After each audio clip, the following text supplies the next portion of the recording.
You think you're learning. You sit at your desk, highlighter in hand, reading the same paragraph until your eyes blur. You write notes, underline terms, recite definitions. You finish a chapter and feel a fleeting sense of accomplishment. But then, a day later, someone asks you to explain what you studied, and your mind freezes. Familiar? Here's the cruel truth. Most people mistake memorization for understanding. We worship the ritual of filling notebooks, yet avoid the discomfort of facing what we don't really know. You chase grades, not clarity. Worse, no one calls this out. School rewards you for regurgitating facts, not for thinking with them. The system is built to reward the appearance of knowledge, not its substance. It's like mistaking the map for the terrain. You memorize the names of rivers, but if someone drops you in the jungle, you're lost. You know the labels, not the landscape. It feels safe because it's predictable. You convince yourself you're making progress, but you're building a sandcastle. Impressive until the first real wave. You cling to the comfort of repetition, but repetition without understanding is just noise. It's the intellectual equivalent of running on a treadmill, lots of motion, zero distance covered. The pain is universal. You study for hours, but in the moment you need knowledge, an exam, an interview, a real-life decision, your foundation collapses. You blame your memory, your intelligence, your luck. But the real enemy is the method itself. It was never designed to create deep understanding, just surface-level performance. You're not alone in this frustration. Millions of students, professionals, and lifelong learners fall into the same trap, believing that knowing the words means knowing the meaning. Here's the hardest pill. If you keep doing what everyone else does, you'll keep getting the same results. Shallow, fragile, forgettable. You're tired of spinning your wheels. You sense there must be a better way to learn, but no one hands you the blueprint. You want to break the cycle, but you don't know where to start. The world tells you to work harder, but what you need is to work differently. Imagine learning as building a bridge. Most people stack bricks, facts, formulas, dates, without mortar. The structure looks solid, but the first weight it bears, it crumbles. Real learning is the mortar, the connections, the logic, the ability to explain, not just recite. Without it, your knowledge is a house of cards. Now, here's your fork in the road. Keep treating learning like a checklist, or choose to study for real insight, for the rare clarity that lasts. Feynman didn't settle for the illusion of knowledge. Neither should you. If you want to join the minority who learn to understand, not just to pass, subscribe and make this your turning point. Now, imagine Richard Feynman walking into a crowded university seminar. There's a chalkboard full of equations, and the air is thick with technical jargon. Most people in that room are posturing, hoping nobody asks the one question that exposes the truth. Can you explain this to a 10-year-old? That's Feynman's X-ray vision. He didn't care for your vocabulary or your credentials. He cared about your clarity. He'd ask you to break down a quantum concept as if you were telling a story to a child. No shortcuts, no hiding behind definitions, no safety net of big words. Just you, the idea, and the raw test. Can you make it simple? Here's the analogy. Picture a magician's hat. On stage, it looks like pure magic. But the moment you lift the hat, the trick is obvious. Feynman's method lifts the hat. Most people's knowledge is an illusion, impressive from a distance, but empty up close. The real test of understanding is what remains when you strip away the performance. Feynman was notorious for exposing this. At Los Alamos, during the Manhattan Project, he'd challenge the best physicists with, "Okay, explain it to me simply." If they hesitated, he'd know, "You don't really understand." He believed if you can't teach it simply, you haven't mastered it. No matter your title, your years of study, or how many papers you've published. The ability to simplify is the ultimate proof of comprehension. But here's the error everyone makes. We assume complexity equals depth. We think the more complicated we sound, the more we know. Feynman flipped that on its head. He valued honesty over impressiveness. If you couldn't simplify, you were bluffing. He saw through the fog of fancy words and got to the heart of the matter. Think of understanding like a glass of water. Real knowledge is crystal clear. Pretending is like muddy water, opaque, swirling, confusing. Feynman's test revealed which glass you were holding. If your explanation leaves people thirsty for clarity, you're not holding the real thing. He practiced this so relentlessly that his colleagues would get nervous around him. They knew he'd ask the question that slices through all pretense. And he'd do it with a smile, not to humiliate, but to clarify. He wanted you to see the gaps in your own thinking, because that's where real learning begins. So, what if you turned that X-ray vision on yourself? What if you stopped hiding behind jargon and forced yourself to see what's really there? That's the lens Feynman gives you. It's uncomfortable, but it's the only way to move from illusion to insight. The moment you dare to ask yourself, could I teach this to a child? That's when you start to see what you actually know. That's when you stop pretending and start learning for real. But here's the error everyone makes. You think reading, highlighting, or memorizing equals learning. Neurologically, it doesn't. Your brain is not a bookshelf storing facts. It's a living web. Connections matter more than the pieces themselves. Imagine wiring a circuit board. Just attaching more wires doesn't make it work. The flow, the logic must be clear. Traditional methods train you to recognize patterns, not to generate understanding. Passive review lights up recognition circuits. You see a term, you nod, you feel a flicker of familiarity. But try to explain it cold, no notes, no cues, and you stall. That's because recognition is shallow. Real learning is about recall and reconstruction. Here's the science. When you only read or listen, you reinforce short-term neural traces. Like footprints in sand, they vanish quickly. But when you force your brain to generate, to explain, to connect, to teach, those traces dig deeper, forming paths that last. This is called active retrieval. It's the difference between tracing a maze with your eyes and actually walking it, blindfolded, finding your way by touch. But schools reward the opposite. They want answers, not explanations. They want names, not models. So your mind gets lazy. You optimize for what the system tests, not for what reality demands. You build knowledge like a house of mirrors, lots of reflection, no substance. Feynman hated this. He refused to accept answers he couldn't visualize, turn, rotate in his mind. He didn't care if you could recite the word. He cared if you could make sense of it from scratch. That's the biological trap. Your brain loves shortcuts. But shortcuts lead to confusion that hides just out of sight until you're forced to act. Then everything collapses. Let's go deeper. Your neurons wire together when you struggle to recall, not when you passively absorb. Every failed attempt, every pause to search for words, is a signal to your brain. This matters. Reinforce this path. If you only ever walk the paved road, reading, rereading, highlighting, you never build the muscle to hike the wild terrain. You never discover where your knowledge ends and your confusion begins. Feynman called this the difference between knowing the name of something and knowing the thing itself. Schools teach you to label the parts of a bicycle. Feynman wanted you to ride it, fix it, take it apart, and put it back together. That's the leap from surface to substance. So next time you feel that false confidence after a study session, stop. Ask yourself, could I build this idea from the ground up without a script? Or am I just parroting back what I've seen?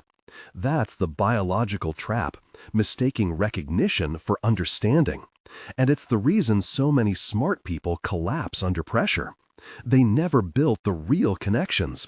They only learned to spot the signs, not to read the map. Here's the atomic difference Feynman hunted for. Can you explain it in plain language? Or do you hide behind jargon? He believed that real understanding is like building a bridge brick by brick. You can see each step, test its strength, and spot any gaps. Memorization, on the other hand, is like slapping a label on a sealed box. You pretend to know what's inside, but if someone asks you to open it, you're lost. Feynman's method is ruthless. He would ask, if you can't explain it to a child, do you actually understand it? This wasn't a trick, it was a biological test. When you truly understand, your brain forms dense networks, connections that let you reconstruct the idea from scratch. No script, no props. When you only memorize, your brain builds a thin path, easy to lose under stress. Imagine you're handed a toolbox. If you know the tools by name but not by function, you're helpless when something breaks. But if you've used each tool, felt its weight, and solved problems with it, you can fix anything. That's deep understanding. The label is just the starting point. Feynman called this the difference between knowing the name of something and knowing something. Schools reward naming, the right answer, the official term. But real life punishes that kind of shallowness. When you face a problem with no script, no multiple choice, only your mind, naming is useless. Understanding builds flexibility. You can adapt, improvise, teach, and solve. Memorization collapses. The question Feynman wielded was simple but devastating. Can I explain this so clearly that even a child gets it? If you stumble, if you start to recite rather than reconstruct, you've found a crack in your knowledge. That's where you focus. That's where the learning begins. But here's the error most people make. They think using complex words makes them sound smart. In reality, it's camouflage for confusion. Feynman stripped away the camouflage to expose whether you truly understand or just know the name. Let's go deeper. When you try to explain an idea in simple terms, your brain is forced to confront every missing piece. Suddenly, what felt solid becomes shaky. You realize you've been leaning on memorized phrases, not real comprehension. This discomfort is gold. It shows you exactly where to dig. The act of translating complexity into simplicity is not dumbing down, it's proof of mastery. Feynman knew, if you can't break it down, you don't own it. Think of a mechanic who can diagnose a car by listening to the engine versus one who just reads the manual. The first has internalized the system, the second is lost without instructions. The same is true for any subject. Real understanding lets you play with ideas, turn them upside down, and rebuild them in your own words. This is why Feynman's principle is so powerful. It's not about passing a test. It's about building a mental model so robust that you can teach, innovate, and adapt. You stop fearing questions because you know you can reconstruct the answer from first principles. That's the difference between a real learner and a pretender. Let's get practical. Take any concept you believe you understand. Gravity, photosynthesis, compound interest, anything. Now imagine you must explain it to a curious 12-year-old. No jargon, no shortcuts, no hiding behind impressive-sounding words. Picture yourself holding a glass of water. You're not just telling what it is, but why it behaves as it does. If you hesitate, if you reach for technical terms to cover gaps, you've just exposed a crack in your knowledge. Step 1. Write the name of the concept at the top of a blank page. Underneath, explain it as if you're teaching someone with zero background. Use only words you'd use in a conversation at lunch. If you need to draw, draw. If a metaphor helps, use it. The goal is to make the invisible visible, to turn abstract into concrete. Can you explain osmosis using water balloons and sponges instead of molecular diagrams? If not, your knowledge is still surface level. Step 2. Identify where you get stuck. As you write or speak, notice when your explanation gets fuzzy or you hesitate. These are the edges of your understanding. Don't gloss over them. This discomfort is your brain's alarm bell, signaling where you need to dig deeper. Go back to your source material, but don't just reread. Fight to reconstruct the explanation in your own words. If you can't teach it simply, you don't truly get it. Feynman insisted, confusion is a gift, not a flaw. It's the signpost to real learning. Step 3. Simplify and connect. Once you have a draft, look for complexity. Where you see abstract terms, replace them with something physical or visual. Instead of energy is transferred, say the ball gives its push to the other ball. Instead of market equilibrium, describe it as a tug of war where both sides pull until neither can move the other. Build mental hooks, simple physical images. Feynman called this making the invisible visible. Step 4. Test your model out loud. Explain it to a friend, or even to your reflection. Can you answer why at every step, or do you fall back on memorized phrases? If your explanation survives a child's relentless why, you're on the right track. If not, repeat the cycle. Each round, your grasp deepens. You're not stacking facts, you're constructing a scaffold where real understanding can climb. Here's the epiphany. This isn't a one-time exercise. It's a cycle, a feedback loop. Each time you hit a wall, you're handed a map to your next breakthrough. The more you practice, the more your brain learns to crave clarity over comfort. You stop fearing questions because you know you can rebuild the answer from scratch. That's the Feynman difference, learning as reconstruction, not regurgitation. But here's where almost everyone stumbles, and where you might too. The obstacle isn't lack of intelligence, it's ego. Your mind hates admitting ignorance. It wants to look smart, not be smart. So you rush to fill gaps with jargon or memorized phrases, hoping no one notices you're skating on thin ice. Picture a painter who keeps adding layers to hide mistakes instead of scraping back to the bare canvas. The painting gets heavier, murkier, but never more beautiful. That's what happens when you pile on facts without facing your confusion. The knowledge looks solid, but underneath it's mushy. The more layers you add, the more you lose sight of the original image. The more you memorize, the less you actually understand. Feynman called this the illusion of knowledge. He saw it everywhere. Students who could recite Maxwell's equations but couldn't explain why the sky is blue. Professionals who hid behind formulas but froze when asked for a plain explanation. The danger isn't just embarrassment, it's stagnation. You stop growing the moment you defend what you don't really grasp. You become a prisoner of your own performance, rehearsing lines instead of exploring ideas. Ego turns questions into threats. It whispers, "Don't admit you don't know." So you avoid the probing, the rebuilding. You stick with the safe, shallow answers. You confuse speed with understanding, recall with mastery. You start to believe your own act. The more you protect your ego, the more fragile your knowledge becomes. Here's the mental trap. The feeling of knowing is addictive. Your brain rewards you for the appearance of confidence, not the reality of clarity. That's why so many fake understanding even to themselves. But real learning demands discomfort. It means stepping into the cold shower of your own ignorance, over and over. It means letting go of the urge to impress and instead choosing to investigate. It means asking yourself every time, do I really get this, or am I just repeating words? The irony? Every attempt to protect your ego makes you more fragile. You fear being exposed, so you never let yourself be tested. You avoid the hard questions, the blank page moments, the honest self-checks. But Feynman's way flips this on its head. Each moment of confusion is a ticket to deeper mastery, if you use it, not dodge it. He treated every gap in understanding as a doorway, not a dead end.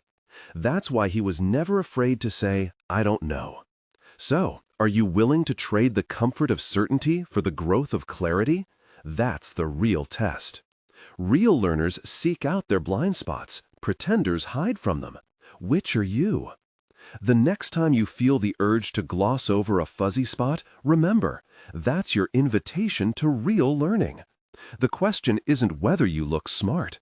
The question is, are you brave enough to find out what you don't know and fix it?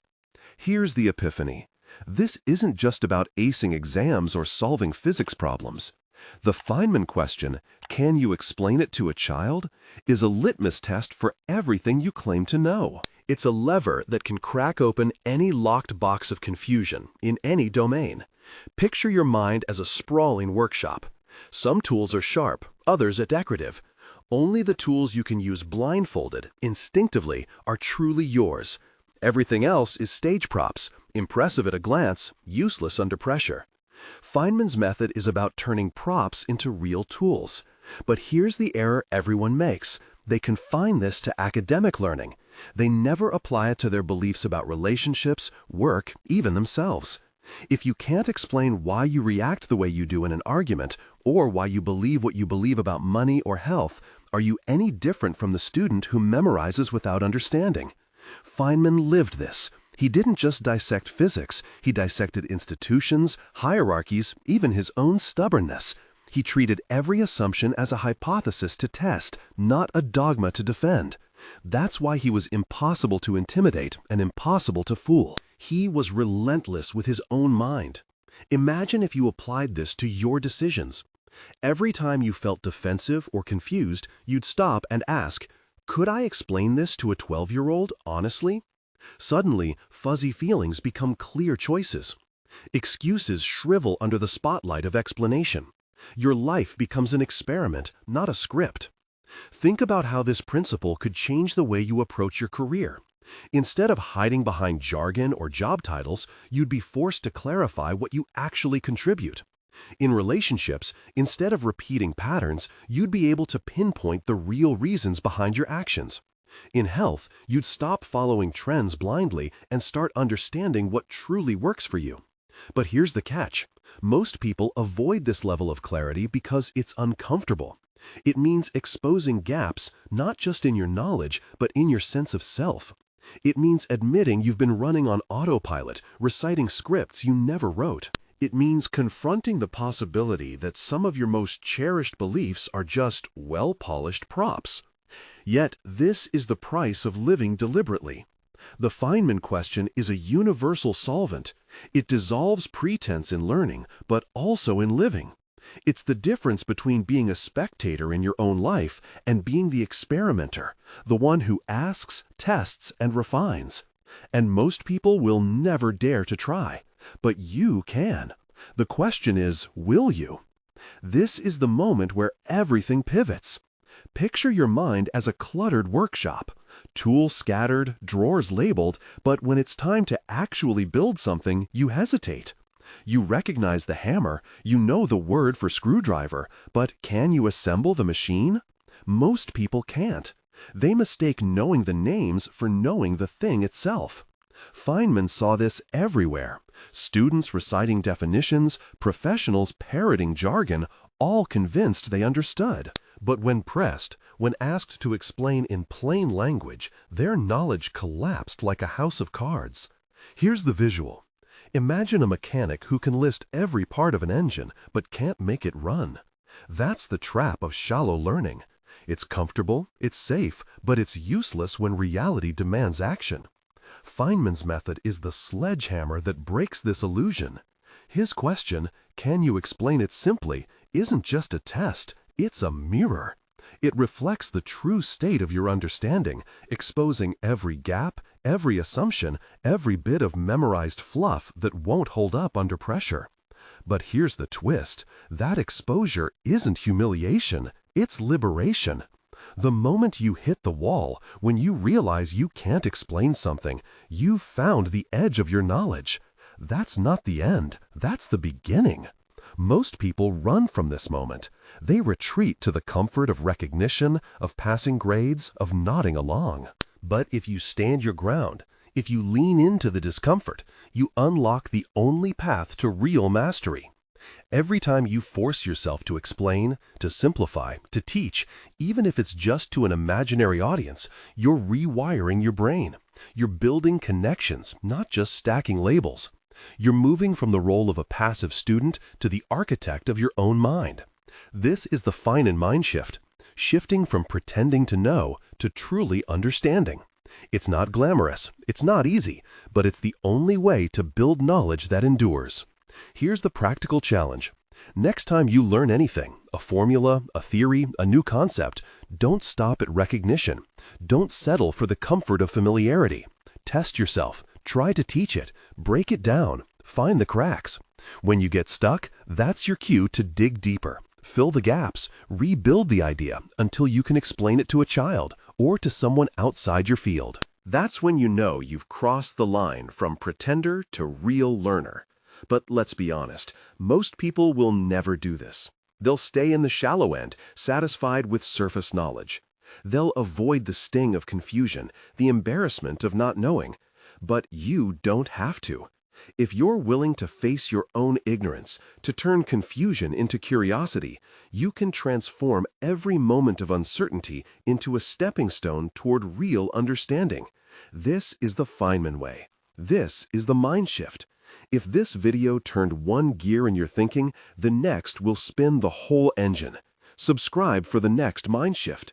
Don't just pretend to learn. Build understanding that lasts. The choice is yours. Will you stay in the comfort of labels, or will you step into the challenge of real learning? The answer will define not just what you know, but who you become.